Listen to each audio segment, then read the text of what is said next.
Welcome along everybody, we are now at round 7 of the Monday McGann series, and this week we're at Moon Bay Speedway, Infield A variation, one of the most used variations of this circuit. Very good, very technical in places, you have to be very tricky on braking, especially going down to the first corner. So let's get in our view and get on with the lap. Here we go. Revving it out in 5th gear all the way down, crossing the line at about 145 isn't too bad, and we are looking for around about the end of this American Racing sign on the right hand side. A very late brake, as you can see I'm coming off the power now. You got to try and get most of your braking done in a straight line, and then carry down onto 4th gear and be very careful of the car because it will weight shift getting off the banking. Here we go, let's get on with it. Weight shift, a wide line is better here, up to 90 odd miles an hour at the apex, and then pushing through for this one, and we are looking once again for the sign, the Fly America sign. As you can see, I'm just braking in a straight line here, change down to 4th gear, and we're going to cut as much into the white of the blue and white kerbing on the left hand side as you can, get as close to the wall as you can, carrying about 100 miles an hour if possible. Here we go, carrying 100, drop down to 90 first. Now for this one, I find it's better to brake earlier on this lamppost here, and we're trying to brake in a straight line, carry about 90 miles an hour if you can through this one. Again, you can get as close to the wall as possible. Keep 2 wheels on the blue and white or you might get a penalty. Now coming up to under the bridge, and we are looking about 75. So midway between the 100 and the 50, 70, 75 is where I'm going to start to brake. As you can see, just starting to brake. Let's move it on a couple of frames. Yep, lost the power now. All the way down to 2nd gear. And it's very late apex this one, but as soon as you can get the car straight, get back on the power. Here we go through this one.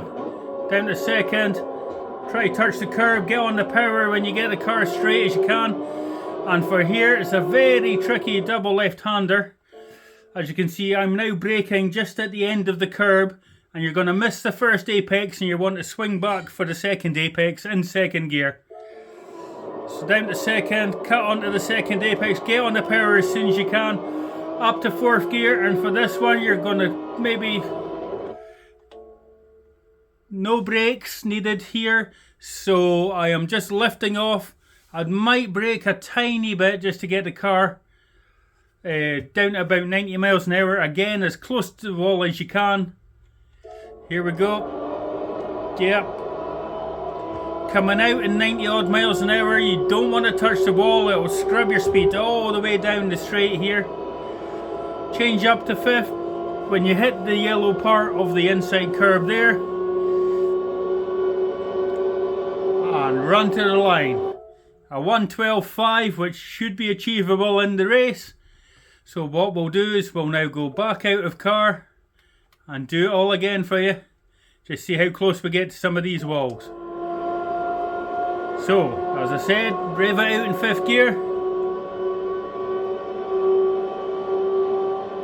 You're looking for the American Racing sign.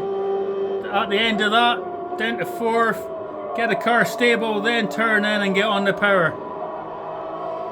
You can run the car all the way out to the barrier if you need to, I don't need to, up to 5th. There's the sign down to 4th. Cut right onto this one, use the power to push the car around. There's the lamppost, get on the brakes, turn in nicely. Use all this curb if needed, as I did. Keep it to the left, 70 meters out, here we go, down to 2nd. Late apex, get right on the power now.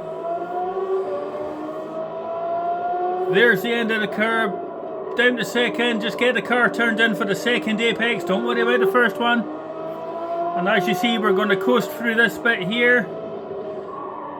Slight braking. And that's as close as you want to get to the wall. Wait for the yellow strip again. There's 5th gear.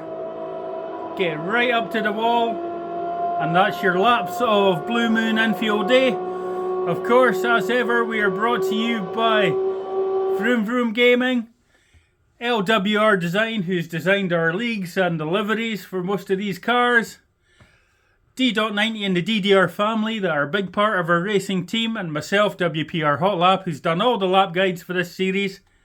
I hope you enjoyed it, and we'll see you soon for round 8. And it's a good one, this round 8, very tricky. Cheers now, see you later.